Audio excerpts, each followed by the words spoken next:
네, 시장의 큰 그림을 그려보는 시간입니다. IBK 투자증권 리서치센터의 정용택 상무 오늘은 연결돼 있습니다. 상무님 안녕하십니까?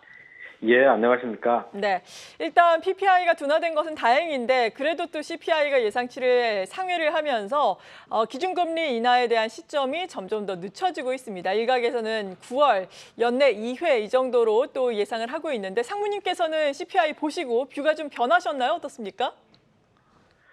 사실은 CPI가 보고 이렇게 뷰가 변한 건 없고요. 저희 하우스 같은 경우에는 올해 금리 인하 횟수 자체를 2번 미만으로 생각하고 있었기 때문에 기본적으로 연준 금리 인하에 대해서 조금 보수적으로 생각을 하고 있었습니다. 물가 상승률 같은 경우에도 시장의 기대치가 지나치게 낮게 형성돼 있을 뿐이지 올해 미국 경제 성장률이 2% 이상으로 컨센서스가 상향 조정됐으면 물가 상승률에 대한 기대치도 이 부분을 반영해야 된다라는 생각이었거든요. 그렇기 때문에 물가 높게 나오기는 했지만 기본적으로 뷰가 크게 바뀐 건 없고요. 금리 인상 시기 역시도 6월 인상은 지나치게 조급한 기대지 않았을까라고 생각하고 있고 9월 이후에 아마 금리 인하를 시작하는 정도가 현재의 저희의 표준 시나리오다 말씀을 드릴 수 있고요. 주목할 것은 성장률을 조금 보실 필요가 있을 것 같습니다. 물가 지표에 일일 이비하는 모습을 보여주고 있지만 올해 경기에 특히 수요에 본격적인 모습을 보여주는 것은 성장률이거든요. 성장률이 디플레이션 갭을 전망하던 구간에서 2% 이상으로 올라오면서 인플레이션 갭으로 전환된 부분이 중요한데 특히 지난해 성장률이 2.5%였다는 것을 감안해 보면 만약에 올해 성장률에 대한 연준의 기대치나 시장의 기대치가 2.5% 이상으로 올라간다면 올해 사실 금리 인하가 어려울 수도 있겠다라는 쪽으로 생각하고 있습니다. 네, 그리고 오늘 한국은행의 금융통화위원회도 열리고 있습니다. 잠시 후면은 기준금리 결정이 날 텐데 10회 연속 동결로 지금 예상은 되고 있는 상황입니다. 아무래도 물가 그리고 가계부채 부담 때문이겠죠. 예, 맞습니다. 기본적으로는 우리나라 같은 경우는 미국보다 어떻게 보면 조금 더 뚜렷한 물가 반등이 나타나면서 한국은행 입장에서 금리 인하하기 쉽지 않고요. 물론 불안 요인도 있습니다. 부동산 PF 문제나 뭐 환율 등 언급되기는 하지만 현재 물가 상승률이 물가 목표치를 크게 상회하는 상황에서 금리 인하를 결정한 만큼 불안한 상황은 아니다라고 봅니다. 따라서 기본적으로는 연준의 금리 인하 시기와 맞물릴 가능성이 높다라고 보고 있습니다. 네. 그리고 어제 같은 경우에는 CPI 충격으로 인해서 달러화에 대한 원화 환율이 급등을 했습니다. 오늘 같은 경우에도 1,368원 높은 수준 여전히 기록하고 있는데 그래도 이 달러화에 대한 원화 환율이 오버슈팅 국면이라면 어떻게 보면은 또 외국인은 싼 가격에 우리 증시를 살 수 있는 기회가 될 수도 있다. 어제 외국인 순매수를 했잖아요. 이렇게 생각을 할 수도 있을 것 같은데 그래도 또 반대편으로는 혹시라도 외국인 수급 이탈하면 어쩌냐라는 걱정도 있습니다. 어떤 쪽을 눈여겨봐야 될까요? 기본적으로는 급격한 이탈 가능성은 생각을 안 하고 있고요. 조금 생각해 보실 필요가 있는 것은 어제 환율 급등에 대해서 주목을 하지만 물가 지표하고 맞물려서 주목을 하지만 우리나라 원달러 환율이 반등이 가속화되기 시작한 것은 3월 FOMC 지난 이후부터입니다. 주식시장은 3월 FOMC에 대해서 안도랠리를 보였지만 외환시장에서는 그때부터 환율 상승이 본격화됐다라는 거거든요. 그 얘기는 3월 FOMC를 주식시장은 조금 더 완화적이라고 판단을 했지만 실질적으로는 완화적이지 않았다라는 것을 시사하는 부분들이고요. 환율이 그때부터 올라가고 있었음에도 불구하고 외국인들은 우리나라 시장을 계속 매수를 해왔다라는 겁니다. 이유는 두 가지라고 보고 있는데요. 환율이 높던 과거의 기준으로 보면 상당히 높은 수준이지만 안정적인 우리나라의 CDS 스프레드 등을 감안해서 보면 펀더멘탈 불안을 반영하는 요인이다라고 보기 어렵다라는 거고요. 두 번째는 반도체 중심으로 우리나라 제조업 수출 경기가 반등하고 있는 국면이고 외국인 매수는 이 경기 반등을 사는 것이다라고 보고 있습니다. 따라서 환율 수준의 등락이 있다고 해서 외국인들의 순 매도가 이어질 것이다 이런 쪽의 생각은 별로 안 하고 있습니다. 네, 외국인 매수는 경기 반등을 사는 것이기 때문에 환율 반등이 나오더라도 순매수 기조는 이어갈 수 있겠다. 그래도 또 IBK 투자증권에서는 달러화에 대한 원화 환율 올해 상단을 어떻게 보고 계신지 궁금하거든요.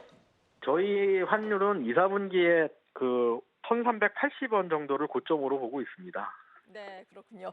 그리고 또 총선이 끝이 났습니다. 앞으로 총선에 따라서 국내 증시가 받는 영향이라든지 이것과는 별도로라도 국내 증시 방향성 지금 어떻게 예상하고 계십니까? 사실 총선 이후에 뭐 심리적인 얘기들은 나오겠지만 저희 전망에서는 크게 고려를 하지는 않고 있고요. 기본적으로 2분기 주식시장은 조금 쿨다운되는 조정 국면 전망하고 있습니다. 이유는 뭐 언급한 주요 호재들이 1분기에 대부분 나와서 가격에 반영된 부분이 있다라는 부분이 전제가 되고 있고 제일 중요한 것은 6월 FOMC까지 가는 과정에서 연준 금리 인하에 대한 기대가 지속적으로 후퇴할 가능성이 높고 시장이 이를 반영하는 국면이다라고 보고 있기 때문이고요. 제도적인 측면에서 보면 공매도 금지 해제나 뭐 이런 일정들이 있는데 그런 요인들도 2분기 시장의 변동성을 높이는 요인이기 때문에 2분기 주식시장에 대해서는 조금 보수적으로 대응을 하자라는 입장입니다. 네. 그래도 또 총선의 여파인지 또 저 PBR과 관련된 종목들이 어제도 오늘도 또 하락을 이어가고 있습니다. 대표적으로 금융주, 지주사 쪽이 또 그런데 이들 종목군에 대해서는 어떻게 보시고 저 PBR과 관련된 기업 밸류업 프로그램의 방향성에 대해서는 어떻게 보고 계신지 궁금하네요. 기본적으로 밸류업 프로그램은 당초 발표한 밑그림대로 진행될 가능성이 높다라고 생각합니다. 뭐 총선에 이기고 지고의 문제는 아닌 것 같고요. 뭐 총선을 앞둔 정치적 고려도 있었는지는 모르겠지만 우리 경제 전반에 필요하다라는 컨센서스가 팽배한 상황이기 때문에 기본적으로 이 프로그램 자체는 그대로 진행될 가능성이 높다라는 생각입니다.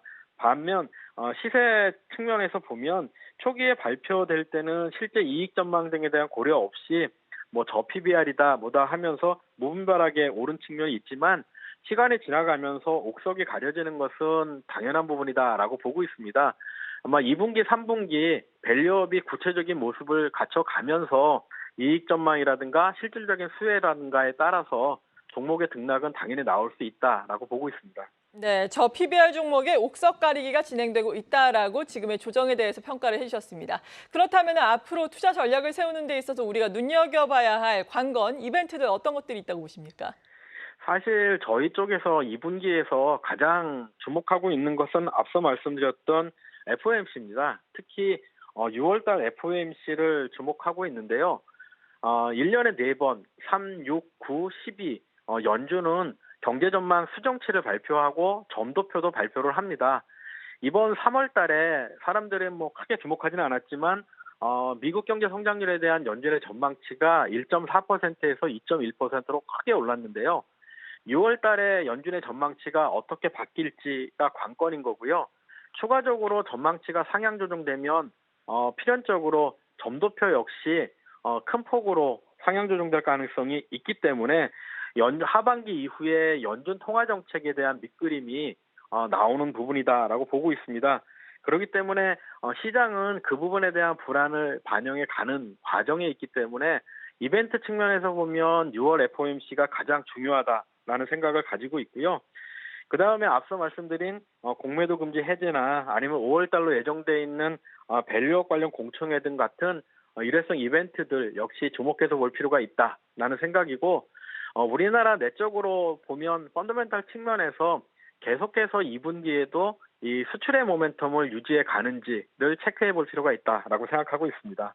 네, 말씀하신 것처럼 수출의 모멘텀이 이어질 수 있는지 어제 지수를 반등을 또 이끌어 온 것이 숫자가 나와주고 있는 수출의 모멘텀이 있는 대표적으로 반도체, 자동차, 전력 설비 이런 종목들 아니었습니까? 마지막으로 예. 어떤 종목이 유망할지 투자 전략으로 마무리를 해주신다면 어떨까요? 예, 기본적으로 저희는 2분기를 보수적으로 보고 있지만 지금 말씀하신 수출을 주도하고 있는 대형주들이 주도하는 장이고 상대적으로 조정 국면에서도 낙폭이 작을 것이다라고 생각하고 있습니다. 특히 올해 우리나라 경기의 특정을 보면 내수와 그 수출의 양분도 중요하지만 기업 사이즈별로도 상당히 체감 경계 차이가 크게 나타나고 있는 모습을 보고 있습니다.